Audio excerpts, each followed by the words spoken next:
Hello and welcome to another episode of Northside NOW. This is the podcast where we take you on a tour through all of the ministries and the latest happenings around Northside Church to keep you better connected with your church family.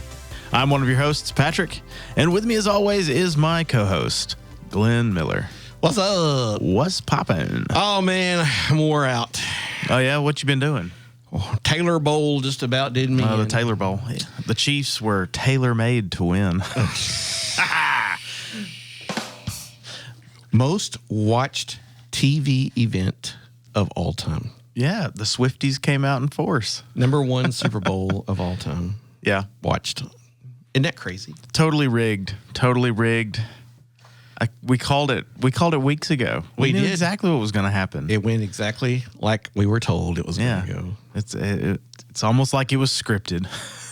But all the drama of like Kelsey getting up in his coach's face and which I love that meme now. It's been going around. Have you seen? I've seen several. Yeah. But yeah, it's. But now he's going on a tour with Taylor, so I wonder if all those girls are gonna be like, he's making music so much better. Did you hear him do his rendition of Viva Las Vegas? It was horrible. You say that. No. Hold on now. There's a case to be made that Travis Kelce has perfect pitch, or at least really good pitch memory. Well, then you need to listen to his thing from the parade. Okay, I haven't seen that, but when he did the Viva Las Vegas, your mind. I saw a TikTok where somebody pulled that, and Travis Kelce is in key singing a harmony part that is in the actual recording. And if you line them both up, he's singing a harmony part to Elvis's Viva Las Vegas. Well, so he may have just been remembering a harmony part. Well, even a clock is right twice a day. Yeah, what they say, you give a monkey a typewriter, eventually he'll write Shakespeare. He'll spill a word. I am glad it's over. Yes. And it is funny that the conspiracy people feel vindicated. They really pretty much nailed this one on the head. Yeah. And it's going to be really interesting to kind of see what happens here, or it won't. But yeah, I'm glad it's over. Yeah. Maybe we get a break. No, we don't get a break. No. What's the next sporting event? Well, there's always something. Got March Madness coming up soon. March Madness. Daytona 500 is this. Well, as you're listening to this, it'll be this past Sunday. Yeah. There don't seem to be as much drama around NASCAR as there used to be. I don't know if people are into the younger drivers like they were the older ones. You know, Dale Earnhardt and all that, Jeff Gordon and all that. It don't feel like it's the same. Mm-mm. So I don't even know if I can tell you. Chase Elliott maybe still drives. I don't know. I used to know them all, but I feel like it's also partly a shift in our culture about younger people not being as interested in cars. I think you're right. Because, we've talked about on the podcast before about how people are getting their driver's licenses later and things like that. I think there's just a general, across the board, less of an interest in cars. And if we all go to electric, when will NASCAR go electric? Ooh, I don't know if they ever will. Can you do 500 miles on an electric car? Because that may be part of the circles. That may be part of the appeal at that point. Is that it's gas powered. It's gas powered, and it's the only place we can see gas powered cars. So it's kind of like Star Wars with the pod racers. Exactly. They sound like NASCARs, and absolutely, it's pretty cool. But yeah, so and then the Masters in April. So we got a few things coming, but.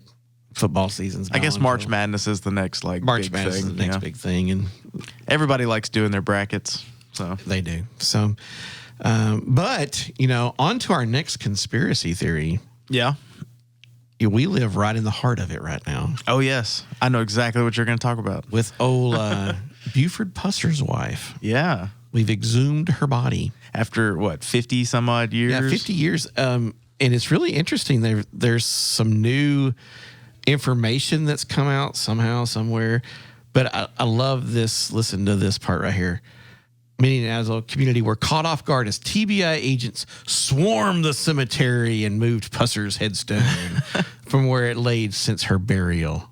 Oh, my goodness. That's as dramatic as anything. That's good. That's good writing right there. That I've ever heard about Taylor. And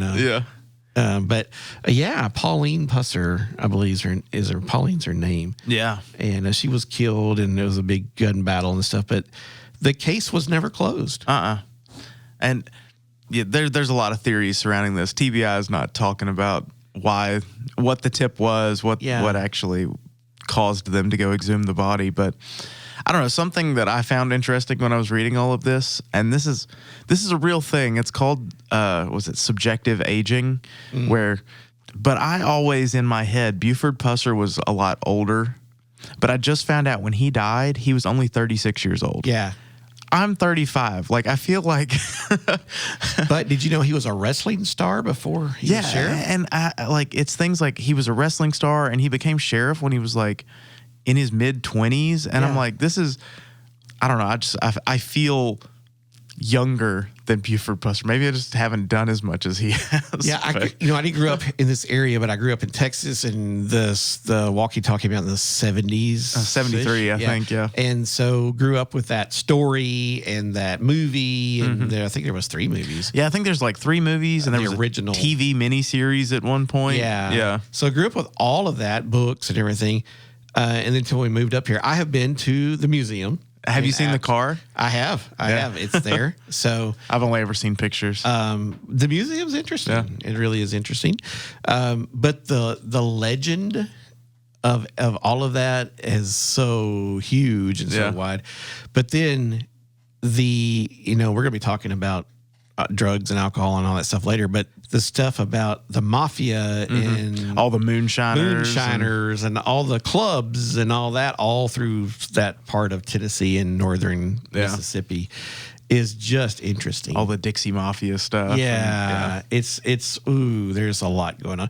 The funny thing is, when I first moved here, was listening to different people talk. There's a lot of people who knew them personally. Oh, yeah. Of course, his daughter was alive until I think just a couple of years ago she passed away. But and she was very open about telling stories that she knew. But yeah, so there's a lot of like Yeah. What's going on here? Yeah, it makes you wonder what's going on. Why did they exhume her body after almost 60 years? So we'll find out. And but yeah, that's local. It is. That's happening right down the road. That's not in Kansas City. No. Not in Taylorland. We're not in Kansas anymore. No. Man, I got some good ones today. You are almost as good as Little Debbie, just throwing zingers around everywhere. Or I guess Hostess. Who did Little Debbie's? I mean, who did zingers? Who did zingers? I don't think that was Little Debbie. It may have been Hostess. Hostess, maybe. Yeah. So, yeah. I was never big on the zingers. Yeah. Did you have a good Valentine's Day? I did. Yeah. And Ash Wednesday. I mean, I was here most of the day. Yeah, so. Me too. So, but it did keep me off of Van Drive. Which I'm grateful for every day. Yeah. Every day I don't go down Van Drive is a good day. I'm hoping y'all stayed off Van Drive as well. Yeah. So all those people out there eating with their loves could get there. So, all right. Well, today, and before we get to today, thanks for all the love of our last recent 2 podcast episodes. Yeah. We've gotten lots of good feedback and hoorahs and attaboys and all that, and everybody's excited to know about the building and hear what the pastor's got going on. Yeah. It's almost like that's like kind of a hot topic right now. Yeah. May become a conspiracy theory. You better watch out. You never know. You never know what we're going to find in the walls of this place. Oh, goodness. All right.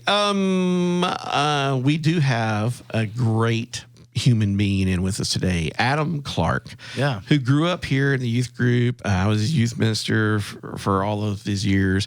And then Adam goes off to college and things change drastically in his life. And I'm going to let him tell that whole story because it's much better him telling it.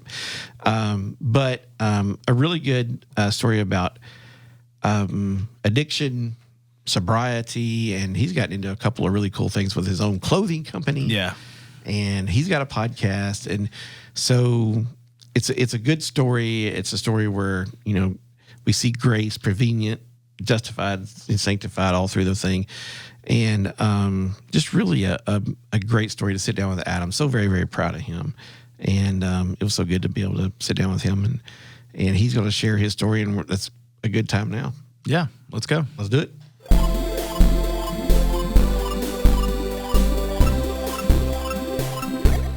So we're here today with Adam Clarke. Welcome, Adam. Hey, thanks for having me. Glad to be here. I am so excited to have you here. This is going to be fun. So first off, do you remember when you were growing up here at Northside in the youth group and stuff, you used to always wear a Superman T-shirt? Oh yeah, I don't know what happened to that Superman T-shirt, but I garnered the nickname Superman for a while because I wore that shirt so often. Yeah, that was cool. So Adam grew up here at Northside. You started going here what? Young. Yeah, when I was born, really. Okay, yeah, that's what I was thinking. So, yeah, I think I was baptized here in the old chapel. Yeah, in the old chapel. Uh-huh. Okay, cool. And then came into youth group with me, and so we've been knowing each other, part of each other's lives since way back then. So when did you graduate high school? 2011. 2011. When did you graduate high school, Patrick? 2007. I graduated college in 2011. Yeah. See? Okay. So Patrick's old. I'm an old man now. Yeah. Jeez, the old geezer. I feel it. Let's be honest.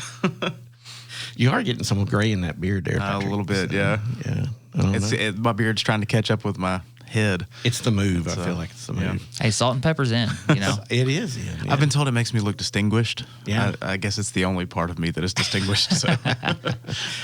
Well, we're excited to have Adam with us, and we're going to talk about you today, and you're going to tell us a little bit about your journey and stuff, because I guess as you were growing up, say you were in youth group and stuff, you just never dreamed that the path you've been on in life would have been a path you'd have been on, right? Oh, absolutely not. So let's just go ahead and dive into that. So let's just start. I think from your story, we could probably just start from graduating high school. Sure. And so you graduate high school. What do you do next? So I graduated high school with kind of my whole life together from my perspective. Did good on the ACT, had good scholarships going to University of Tennessee. Basically everything was paid for. And, I got to University of Tennessee, and I drank one time in high school. Mm-hmm. On prom night, I had like 3 drinks, and I really thought I was tearing up the town. And but I got to UT, and I didn't have any of the supervision that I had before. Yeah. I was no longer living with my parents. I didn't get involved with a church up there, so I didn't have any sort of community. You didn't have a pesky youth minister checking in on you? No. Nobody looking over my shoulder. Yeah. And then I got involved in the fraternity scene, which, not to knock it, but there was a lot of drinking and partying where I was at. Sure. And, the first night that my parents left and dropped me off at school, I got blackout drunk. I don't remember the whole night. Woke up in my dorm room. I got bits and pieces of that story recounted to me from different people that I was with. And, something clicked with me. I don't know what it was. There were some things that happened in my childhood, some childhood trauma, childhood divorce, childhood sexual abuse that I'd never really dealt with. Sure. And so I found an outlet there in that when I got drunk, all of a sudden I had that that deep sigh of relief. And I remember thinking, even after like throwing up all over my dorm room, like, man, this is what I was looking for. Yeah. This is what I want to keep doing. And, the second night I was there, I smoked marijuana for the first time. And again, it was like, ooh, this does it. This calms my brain down. Yeah. And, at that point in my life and where I was at in the college drinking partying culture, like that's what everybody was doing. Mm-hmm. It was normalized to an extent. And so I started doing it all the time, and very quickly that first semester of school, I went from basically having a full ride to I had a 0.0 GPA. Wow. Leaving my first semester because I just couldn't show up to class. Yeah. I got like halfway through the semester and realized like, ooh, I've got to get it together here because I've barely been to class. So, you look at the syllabus and like, okay, well, every 3 absences, your highest potential grade drops by a letter grade. And so by the point I tried to get it together, I had already automatically failed every single one of my classes. And so that was a big moment for me of like, well, I might as well just go as hard as I want through the end of the semester. And that's kind of what I did. And I really set myself on a trajectory there of where drinking and using every day was normalized. Yeah. And I don't know if there was a point there, if I had stopped early on, if I could have just at some point, had a drink here and there normally. Yeah. But I went past the point of no return for me pretty quickly. And I continued to do that for 7 years. I moved back home, talked to my mom, my stepdad, and confessed what I'd been doing. Like, hey, I failed all my classes. I've been drinking. I've been smoking weed. I don't want to do it anymore. And part of me didn't. I knew what I was doing wasn't right. And I knew, I had this, I like to call it like a God consciousness that even when nobody else was watching, I didn't have any supervision. I always knew from growing up in the church from such a young age and having that foundation that like, well, God knows everything that I'm doing. And I knew enough to know that he wouldn't be pleased with my behavior. Yeah. And so, I moved back to Jackson, Tennessee and decided, well, I'm going to go to Jackson State for a while and then repeat the cycle again. This time I'm living at mom's house, but the addiction's already gotten a hold of me at this point.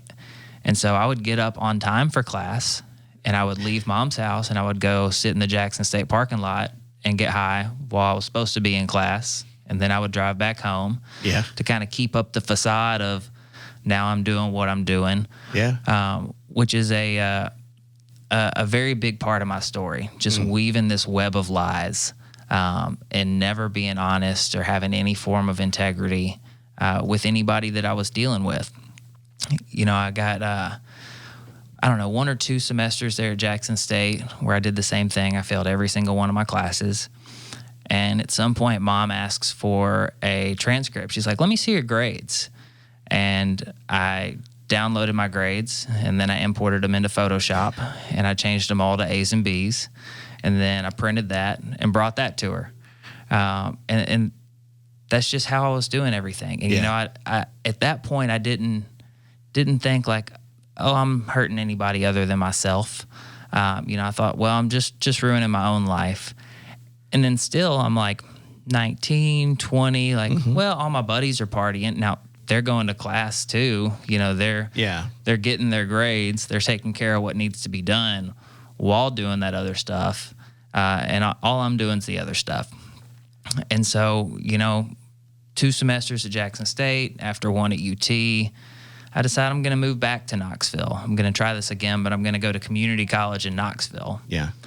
Well, a key piece of going to college is that you have to enroll for classes. I skipped that part. I did do the part where you take out student loans, get an apartment. And so I had an apartment up there. I had money in the bank because I had student loans, but I never enrolled in school. Yeah. And so it just, I keep going deeper and deeper every little step of the way. And, I was up there in Knoxville, now just living and partying. And again, we get to asking for transcripts. Mom and dad want to see the grades.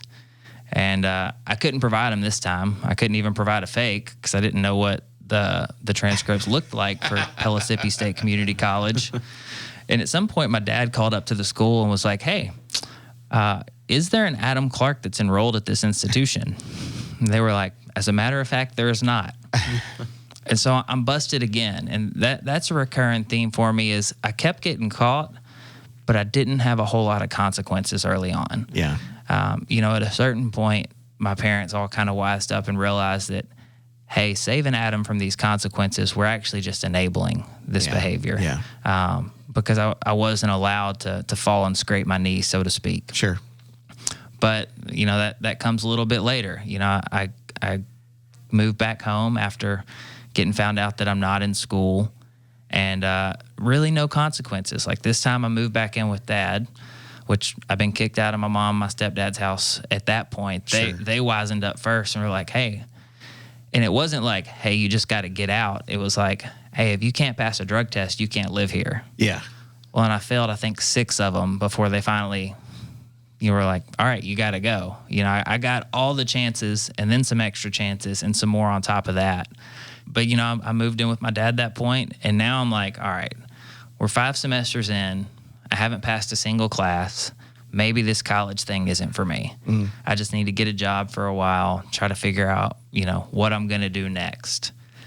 And I started working in the restaurant industry, started serving tables, and that kind of speeds up my addiction to a whole nother point. For anybody listening who's ever worked in the restaurant, that in most of them, drugs and alcohol are pretty prevalent. Yeah. And that lifestyle is pretty prevalent, especially because your work days later. So if you're working till 10, 11 o'clock, you get off work and want to eat food with your coworkers, the bar is the only thing that's open. And so that's what we did. I turned 21 and I start going to the bar every night. And at this point in my story, other substances start getting introduced. Yeah. I don't remember exactly the first time I did it, but I remember being at a bar one night, being pretty inebriated, and somebody offers me some cocaine. Yeah. And that's one thing that, like you were talking about earlier, I never thought that my path would go this way. I always thought, like, I'll drink some, I'll probably smoke a little weed, but, like, I'm not going to do any of that hard stuff. Yeah. Yeah. And here I am. I just pushed that line in the sand a little further. Like, well, I'll do cocaine, but I'm not going to do anything else. Yeah. Yeah. And it kind of went the same way it went for me with alcohol and weed. Like, I do it one time, like, oh, I like the way that this makes me feel. Yeah. And so I start doing it a couple times a week. And then all of a sudden I'm doing it every day. And I'm buying more than I need so that I can sell some of it, so that I can afford to keep getting the amount that I need to get to feel the way that I'm trying to feel. And I go down this cycle with every substance that I go into. It's like, oh, this is fun, I'll do this every now and again, to, all right, we're doing this a lot, to, okay, now all of a sudden I'm doing cocaine for breakfast, lunch, and dinner, which is not a healthy diet, just for anybody out there listening. There is no nutritional value, and it's not good for the mind or the soul. But that's how it went, and I working in these restaurants, and I would get fired from one job for, I would be faking tips, writing in stuff that people didn't write on their credit card slips. Or like if we had a rewards program at the restaurant, I'd figure out how to abuse it to get extra cash tips. I get caught. Yeah. And they're like, well, we're not gonna, somehow none of these places ever called the police on me. They're like, you're fired, you're barred, but we're not gonna arrest you. Yeah. And looking back on some of that, I can see places in my story where God had my back that I didn't realize at all at the time. Yeah. Yeah. Because there's no reason why I shouldn't have been in a whole lot more legal trouble than I ever got in. Yeah. Yeah. And so, I go from restaurant to restaurant, and at some point in my story, the opiates get introduced. Yeah. And I'm working, serving at Outback Steakhouse here in town. I had nothing against that restaurant, just where I happened to be when I started at my worst. But I was working on a Saturday shift, had to do a double shift, and so it was going to be like a 10 a.m. to 11 p.m. And we had been drinking at the bar the night before, and I came in hungover, probably still drunk, had the spins. I was running to the back, throwing up. Yeah. And I got a 13-hour shift ahead of me. And somebody at the restaurant was like, hey, I've got something that'll make you feel a little bit better. Give me $10 and it's yours. And, so he gave me my first opiate. I don't remember exactly what it was, a hydrocodone, something. Yeah. And with all those other substances, each time I tried a new one, it was like, oh, man, this is exactly what I've been looking for. But the opiates were really exactly what I'd been looking for. Yeah. They work. There's a reason that people get addicted to them. It completely calmed the mind. It calmed all the anxiety. I grew up with a lot of self-esteem issues growing up. I was an overweight kid for a long time, and I got picked on at school for that. And, I had other issues with my parents being divorced from a young age. Like, I didn't feel like I had what other kids had. Yeah. Even growing up, when I did have the good, healthy things in my life, being in the church and the youth group, I always just felt a little different. Yeah. I always felt a little bit less than. And when I took opiates, I didn't feel that anymore. Yeah. Yeah. I felt like Superman, like that shirt that I used to wear in the youth group, that I'd always been trying to feel like. And, the opiates were a really heavy progression for me, where, again, it started with, all right, I'm going to take one every now and again if I'm a little too hungover, just to get through the shift. No big deal. And then it was like, well, I pretty much need one for every shift because I drink every night, so I'm pretty well always hungover. Yeah. And then all of a sudden, one wasn't enough. You start to build tolerance to these things, and so I needed 2 for the shift. And then I really needed 2 in the morning and 2 for my dinner shift. And then I was eating 3 of them for breakfast, lunch, and dinner. Oh, wow. And all of a sudden, I'm at a point where, I'm spending $100 a day on painkillers, not coming from the pharmacy. Yeah.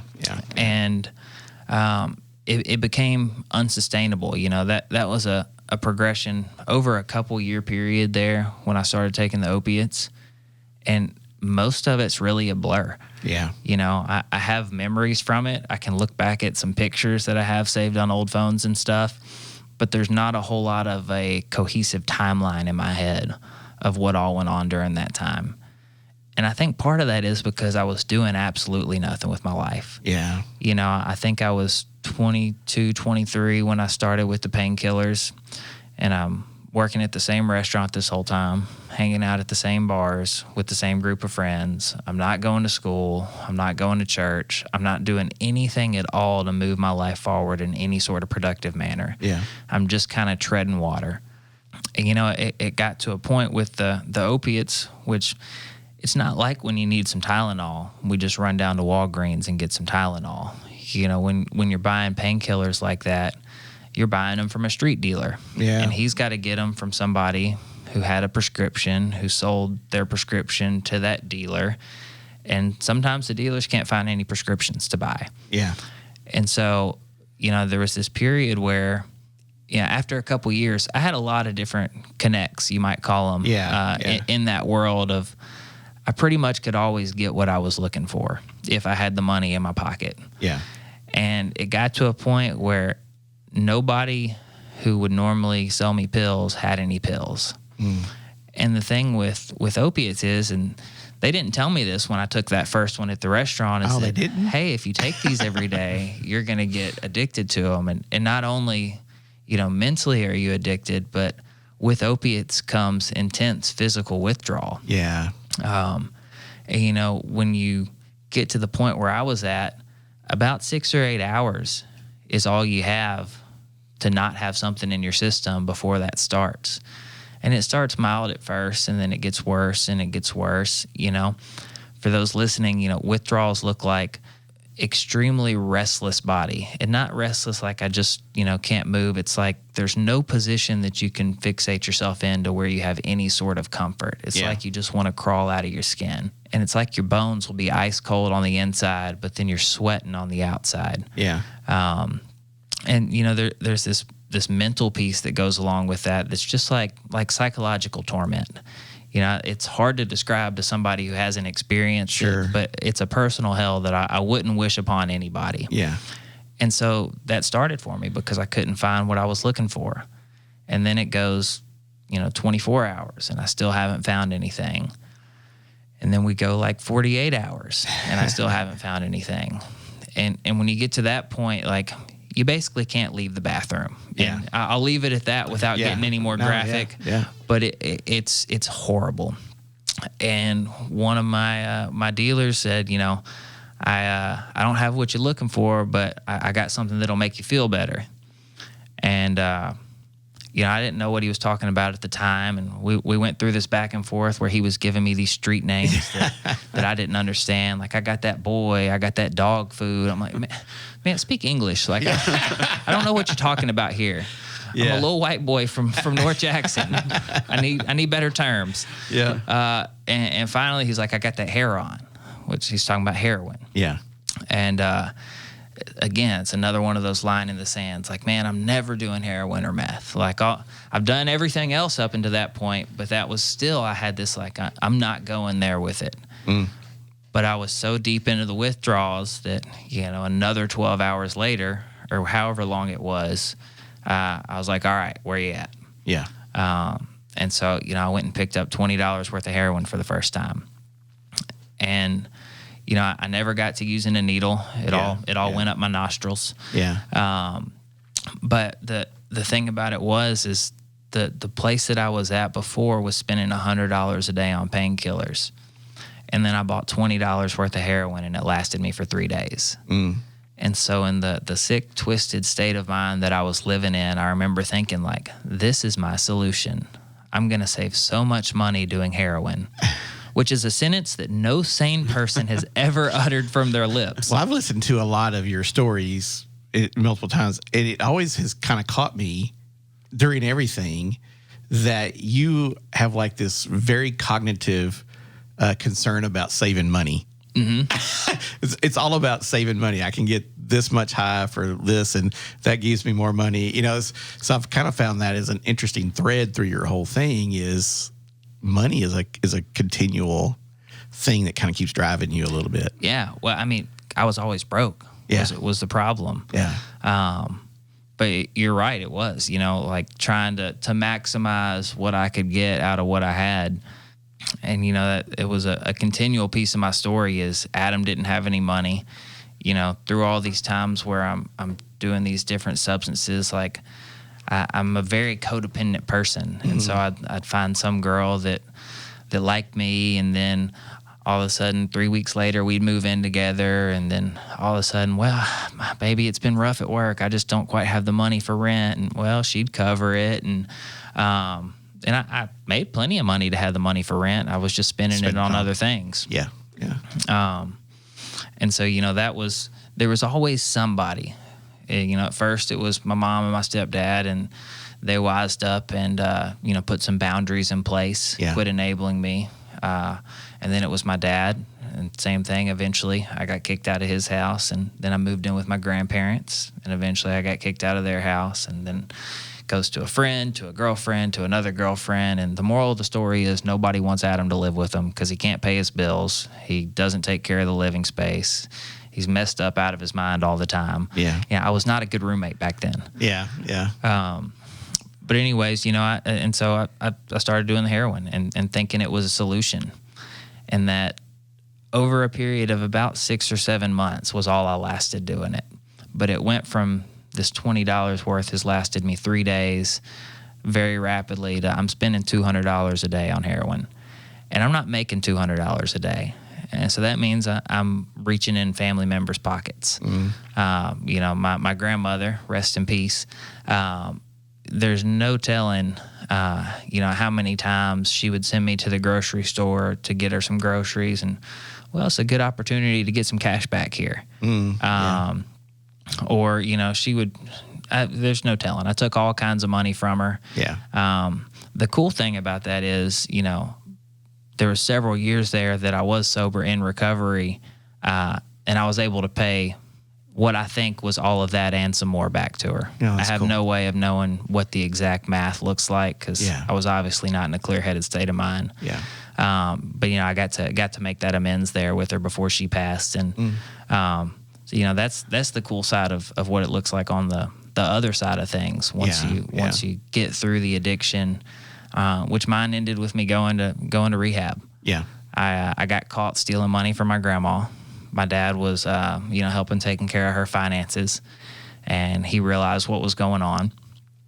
And I basically got, faced with the option of like, hey, you can either get honest and tell us what's happening here, or we're gonna have to press charges. Yeah. And for some reason, I'd gotten to the place where I was miserable. People talk about in recovery being sick and tired of being sick and tired. Yeah. Yeah. And I got to that place. Like I said, my life had been going nowhere. I'd been doing nothing. I'd lost all the family members that I was close to. I didn't have any real friends anymore. I remember thinking at points like, this is just my life now. Like I went from the honor roll student, almost full ride to college, to just a junkie bartender. And this is as good as it's going to get for me.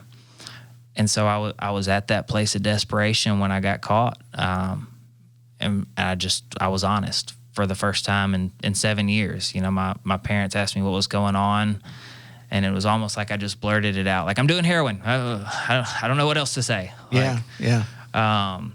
And, that started the turn of events of me getting into rehab and starting my recovery journey. Yeah. So did you just go to rehab one time, or did you have to do multiple, just one time? Yeah, I just did one 30-day. I went to a place in Texas called the Treehouse and did 30 days there. And then under the recommendation of the counselors there, I went into an intensive outpatient program when I got back here. Yeah. And so I did that following it for, I don't know what it was, 6 weeks after that, which that wasn't like a full, you stay there. It was just, come to some meetings during the week and whatnot. Yeah. And then, I got a therapist during that too, who I met with for a long time when I first got sober. Yeah. Well, I remember, I know some of this story on the backside.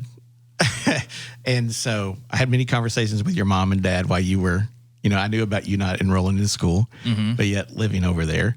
But then I had kind of lost contact with you, and that was kind of, I think, as things kind of got even worse. And so I hadn't heard anything from Adam Clarke in forever, except I knew you were working at Outback.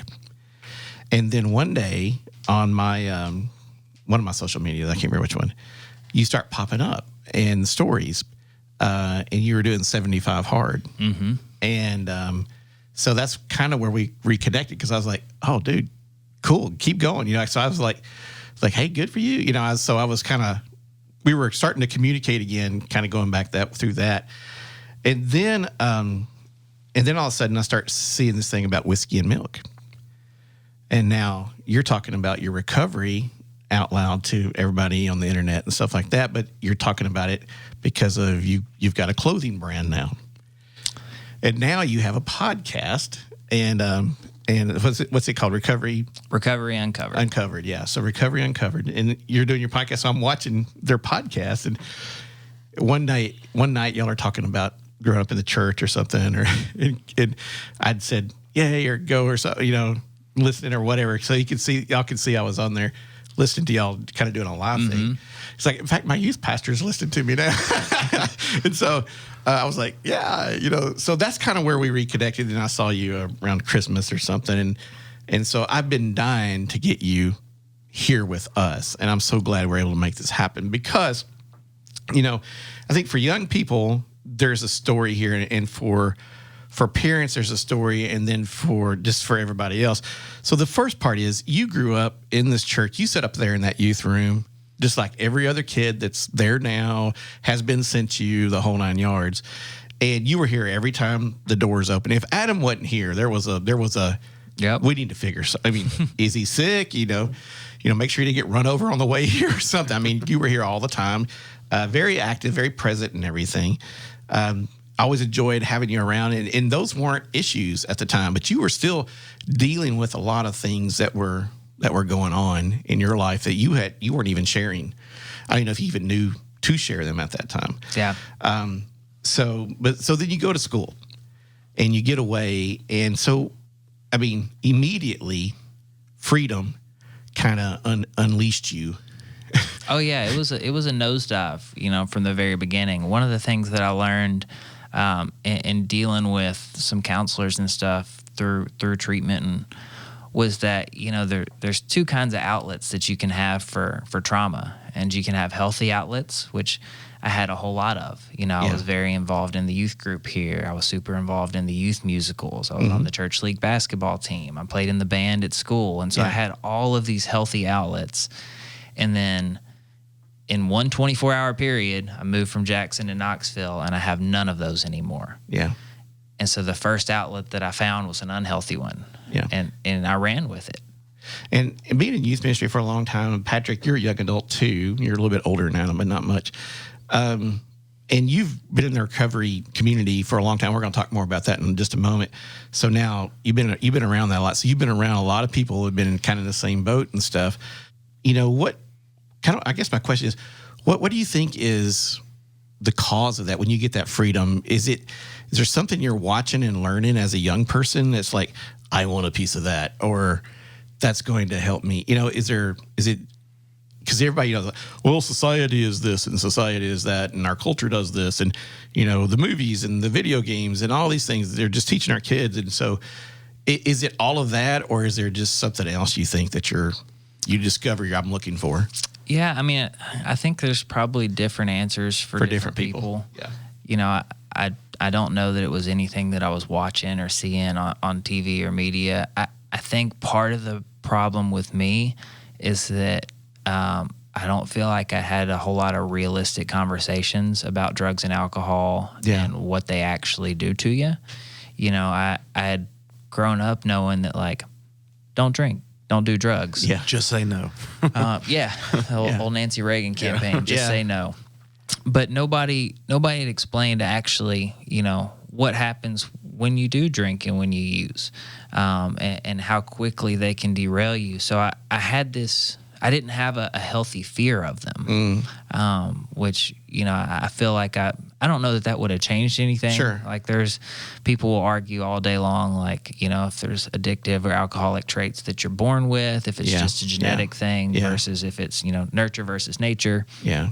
And I don't know the answer to it, but I do know that, like, I'd been talked to about not drinking, and I didn't experience consequences quickly. Like, I got sick that first time. I threw up in my room, but, like, I didn't throw up every time. I wasn't sick. Like, I had a whole lot of fun for a while there. Yeah. And so it was like all these lessons that I'd been learning of, like, oh, you know, being drunk is bad. But you didn't get like a DUI or anything like that immediately or anything like that. Yeah, I mean, I had some legal troubles a couple years in, but no DUIs. And then, like, you know, I remember the program that we had in school where they were talking to us, like the guidance counselor came in, was talking about drugs. Well, in their presentation there, they had put weed and heroin on the same level of danger, which for anyone who's done both, they're not. Yeah. You know, that's not me promoting weed, but I didn't have any realistic view. So when I smoked weed for the first time, I was like, what was he talking about, man? This is chill. We're just listening to music, bro. Like, but nobody told me that, like, hey, if you start smoking weed every day, it takes away, like, your desire or drive to do anything with your life. You know, that it gets you to this point where everything feels good and you're content just sitting on the couch eating Cheetos, playing Xbox. Yeah. Which there's nothing wrong with eating Cheetos and playing Xbox. But if you do that every day, all day for the couple of years, you will have progressed nowhere. Yeah. And so, you know, I didn't have any idea of that. I was a hardcore, like, they need to legalize it everywhere. Yeah. Smoke weed every day. But, like, I didn't get to see those consequences really until looking back on it. And so, you know, I think there's some things missing in the education piece of it. And some of it's just like I was 18 and I had freedom and I wanted to try new things. Sure. And everybody else was doing it, which isn't a good reason to do anything. But in my head at the time, that's kind of the logic. So you're not a dad. You're not married, don't have kids or anything like that. But hopefully someday you'll be a dad and stuff. So would you let your teenage kid work in a restaurant? That's a tough one. I would rather them work somewhere else, honestly. Yeah. You know, the restaurant industry is it's rough and it's filled with people. Not everybody. There's great people that work there. Like, I had an awesome boss when I worked at Outback, who wasn't doing all the things that I was doing. But when I was at the restaurant, like, the guy in the dish pit sold weed, and the guy on the fryer sold cocaine, and the guy doing prep in the back sold hydrocodone, and the line cooks were alcoholics. And so, like, you're just throwing yourself into that environment, which for a teenager, and it's not every restaurant. Like, my first restaurant job was Moe's Southwest Grill when I was 15. Sure, yeah. And I didn't ever see not one drug, not any alcohol there. It was great. In fact, I think you've even said that when you told your manager, wherever you were working at the time, that you were going to rehab, they were like, finally. Yeah. I called my boss and was like, hey, man, I'm not going to be in for my shift today. And he said, what's going on, dude? I'm like, well, I'm going to rehab. And he said, thank God. Yeah. Because they knew. Yeah. I thought that I was hiding it really well, but it turns out that you can't really hide that. Yeah. Yeah, exactly.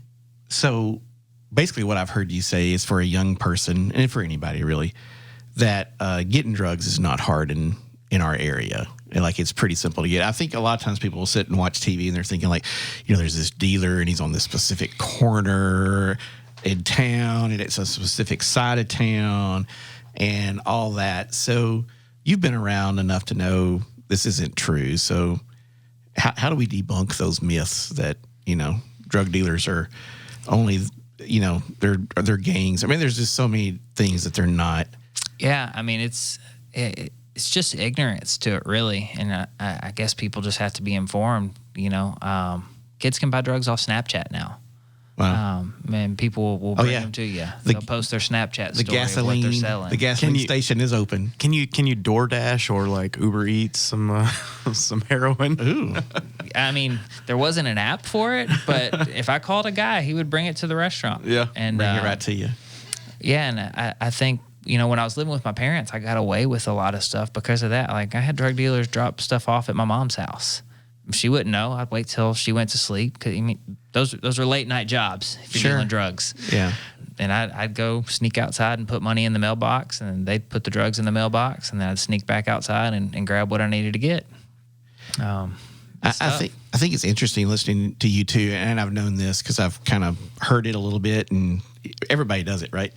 Of this classism in that world where you're like, yeah, I only do weed or I only drink. I'm not one of those people that snort stuff up my nose or use needles. Or it seems like there's a grading system.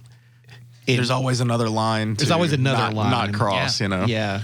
And so can you speak to that a little bit? Because, I mean, you even said a little bit, I never thought I would do that. But, what does that look like when you're – so I guess when you get to recovery, all that kind of drops down a little bit, right? It kind of all smooths out. And you're like, we're all recovering addicts. It didn't matter what your drug of choice was. Well, the thing is, like, most people dealing with active addiction who move into recovery, like, we may not have done the exact same things, but we had the exact same feelings. And, so, like, I can relate to somebody and help somebody if their problem was just alcohol, if they never touched a substance. Because eventually, if you're an alcoholic and you drink that way, you're going to get to the point where you feel less than, you feel hopeless, like you're just a dumb alcoholic who has nowhere to go in life, and this is as good as it's ever going to get. And so that's where people in recovery tend to relate is, we share our stories because it lets other people into that world and to know what to look out and how to help family members or friends who may be dealing with it. But, I also would share my story with other addicts as a point to connect to them, because when you come into recovery, like the guilt and shame is just overwhelming. And, I didn't know the difference between guilt and shame at first, but, I thought that I was bad, that I was broken, that there was something inherently wrong with me, which is not the case. I did wrong. I did bad. But that doesn't mean that inherently that I am bad.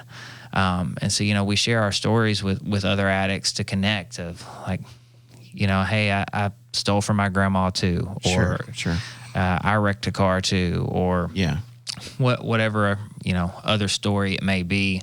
But the hierarchy of like, oh, you did this, you did, it's not really the same on the recovery side. But I do remember feeling that way, in addiction. When I just drank and smoked weed, I would see people at the bars sneaking off to the bathroom to go do some cocaine. And I'm like, these guys, glad I'm not like them. Yeah. And then a year later, I'm just like them. Yeah. It would go that way every step of the way. So you go to rehab and then you start recovery. So what did you learn about yourself in recovery? Well, that's a deep question. I learned that I had a lot of unresolved childhood trauma that I had never even opened my mouth about. I had some sexual abuse at like age 7 or 8 that nobody other than me and the abuser had ever known about until I was 25 years old and in recovery. Yeah. I had, like I spoke about, these feelings of inadequacy that I'd kind of always grown up with, and I think the sexual abuse was part of that. I think being a child of divorce was a big part of that. Several other things that could fall into it. But, the main thing that I learned in recovery is that I was lacking any sort of spiritual connection with my Creator. And that's been the key to recovery for me. You know, I did, like I said, outpatient treatment, then or inpatient, then outpatient counseling. Also joined a 12-step program, which I didn't really know anything about what that was like prior to going into it. You know, you see people on TV or movies, depictions of it, and it's a bunch of old men smoking cigarettes and drinking coffee. Got those coins. Yeah, and I figured they were all just griping about how they wanted to drink, but they couldn't drink. Yeah. And what I found was that, you know, a 12-step program is 12 steps designed to bring me closer to my Creator. Is to figure out that I don't have the power. God does have the power. We'll go through the process of, you know, taking an inventory of everything that I'd done while I was drinking and using, the people I'd hurt, the resentments that I'd held. And then you share those with another man, or if you're a female, another woman. Sure. You pray over them, and then you start making amends for them. Which I alluded to a little bit earlier. Like, you know, I paid back my grandma all kinds of money. Yeah. And I don't really know exactly what I took from her. Sure. But I paid her enough to make sure that it was above and beyond. And I had to go to a whole lot of other people who I'd hurt and made amends with them. But it clears all that gunk out of you. It gets rid of that shame, you know. Like after making amends with my grandma, I didn't have a problem looking her in the eye anymore. Exactly. And that's what you have to do, in my opinion, to have long-term recovery, because you can't just go through life looking at your feet. If you can't look the world in the eye, then you're always just going to be still feeling different, still feeling the shame.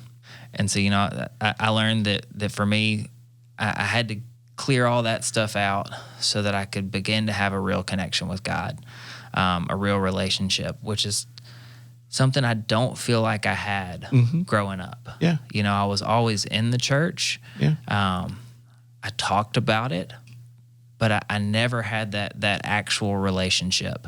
And so that's been the biggest piece of my recovery is fostering that, continuing to grow it, and doing that on a daily basis. Yeah. Man, that's cool. I want to hear more about Whiskey and Milk and what you've been doing since you got out of recovery. Absolutely. So Whiskey and Milk, it's my clothing brand. It's a homage to one of the stories from some 12-step literature. And, you know, it was a story talking about basically the insanity of an alcoholic. They're an addict. And there's this guy who's been sober for a while, and he's eating at this little restaurant that happens to have a bar in it. And the thought crosses his mind that, well, if he were to have just an ounce of whiskey with his glass of milk and his sandwich, surely it couldn't hurt him on a full stomach. And so he orders it, and it set with him so well, he decided, well, that one worked so well, I might as well have another. And so then he had the second one, and it worked so well that he decided to have a third, and he was off to the races. The phenomenon of craving took over, and he was back in his full-blown alcoholic destruction. And so that's where the name comes from.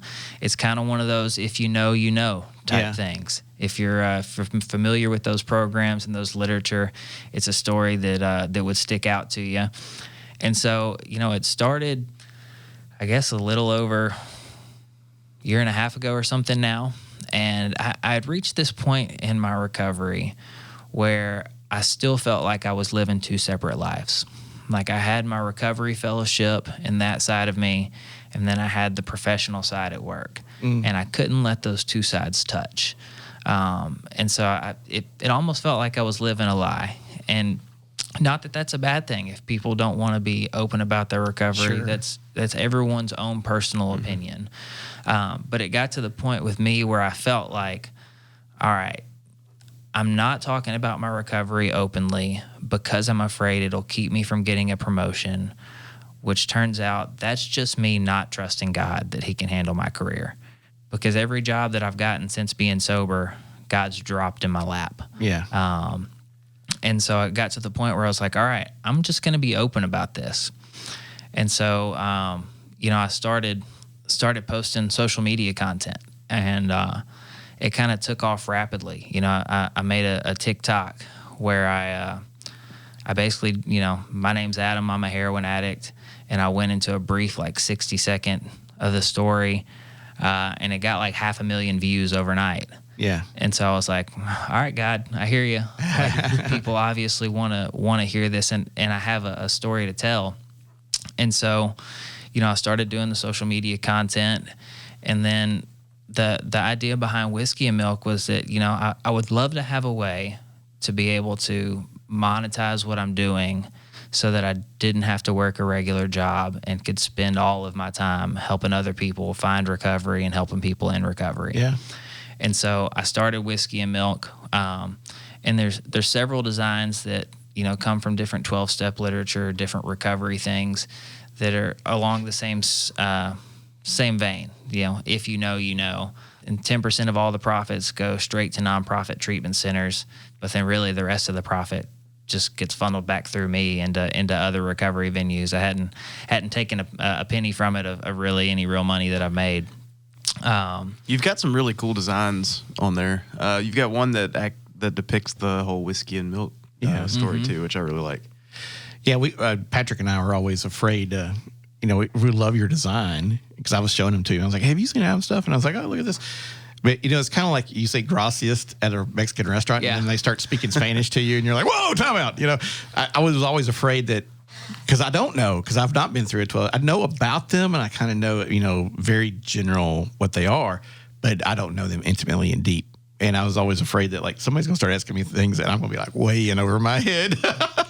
Yeah, I mean, there's definitely some designs that, you know, somebody in a 12-step program would probably recognize it and could open up a conversation.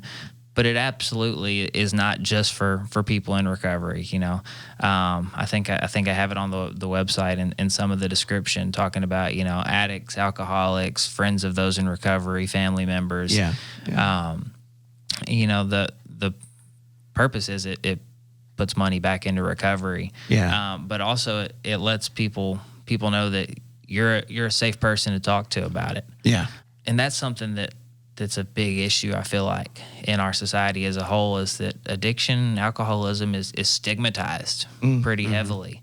You know, if you think of an alcoholic or you think of an addict, like we think of the guy living under the bridge with the paper bag, and that's the case sometimes, but a lot of the times it's not the case, you know. Well, you talked a little bit on your podcast about it, which it kind of stuck with me because so many people say, well, it's just a choice, you know.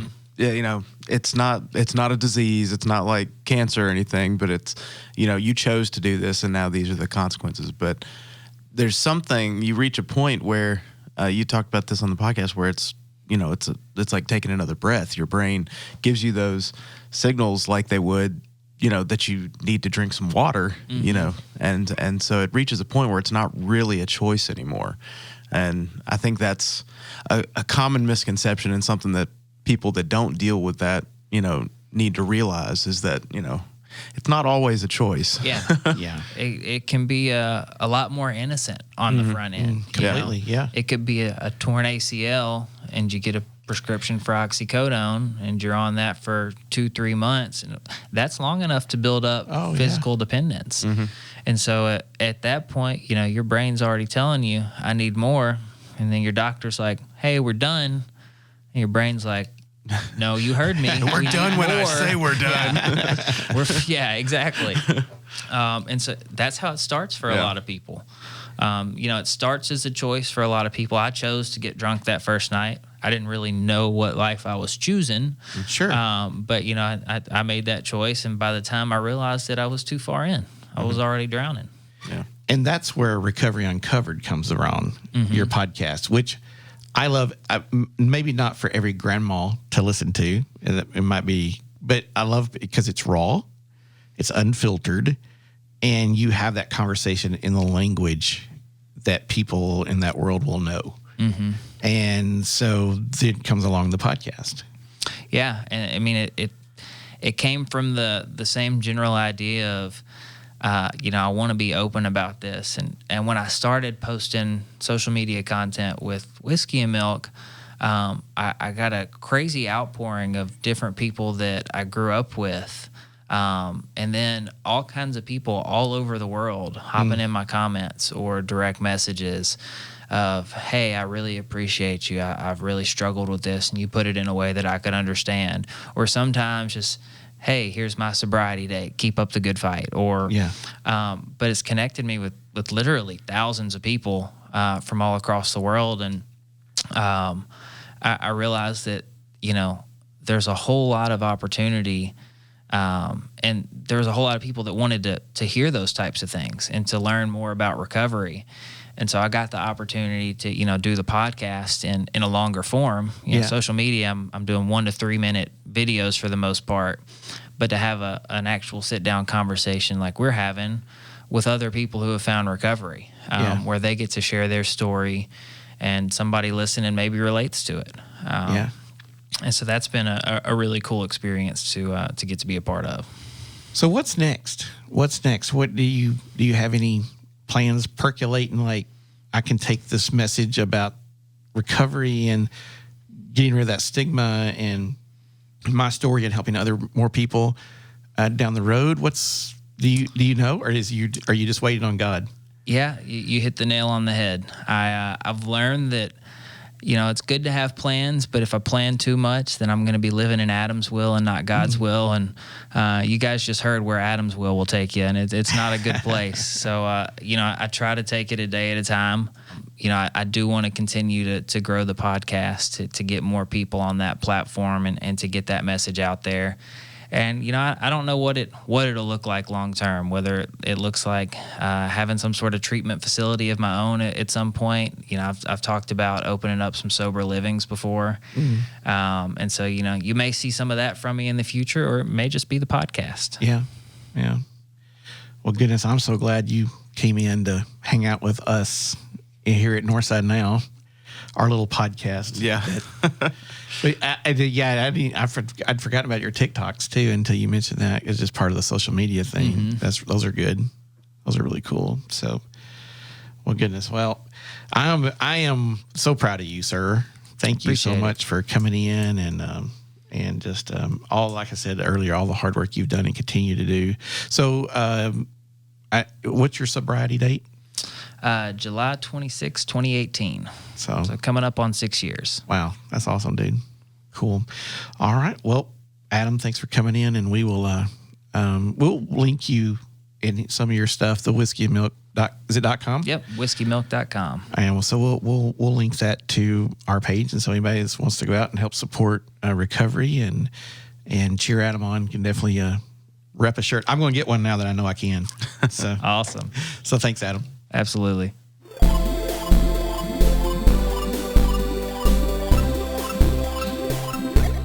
I enjoyed that so much. That was good. I really did. I was so proud of him and for him. Yeah. So happy to see where he's at. And, I mentioned during the podcast that, his dad and mom told me some of the stories as they were going through them and stuff. And I remember his dad told me that he was not going to school when he signed in to go to school. Yeah. And so he went over that day and you're coming home. So, well, I'm like probably so many people that are listening. I kind of lost contact with him when he left here and, went to school, and I hadn't really followed up with him or anything. And I didn't realize his whole story until just a couple of weeks ago when we started talking about doing this episode. And I started listening to his podcast and checking out all his stuff. I had no clue. So, I'm, what he's done is incredible. Yeah. So I'm excited for him. And I am. I got to get off here and order me a shirt. Yeah. I may order a couple of them because they are cool. and I was serious. Grandma's, the podcast they do is raw. Yeah. And it's done in the way that people who will be listening understand the language. Yeah. And not that it's horrible or anything like that necessarily, but you just need to know what you're getting yourself into if you go out there looking for it. But if you want to hear some truth spit and stuff, it's really important. Yeah. And I think sometimes it's that fear, or it's it's not cleaned up and sparkly or anything like we like to have it. It's not just packaged the way we like. I think that's the reason we're maybe afraid to talk to our kids about drugs or sex or some of those things, because it's just tough sometimes. And maybe because we're a little bit afraid of it, we don't want to do that. But in today's world, you have to. Have to have those conversations. Absolutely. And as raw as you can be, well, that's what Adam said. I just didn't know. Yeah. Just say no. Well, that's a great way to start, but you got to be a lot more. There's a lot more detail. Absolutely. That. So, seen tons of kids come through over the years, and that's, and not all of them get out. Yeah. So I'm so happy that Adam's doing well and bringing up, wanted to do stuff. Well, after we visited with him, we chatted a little bit afterwards, and he does have some ideas and stuff. But he told us that's up to God.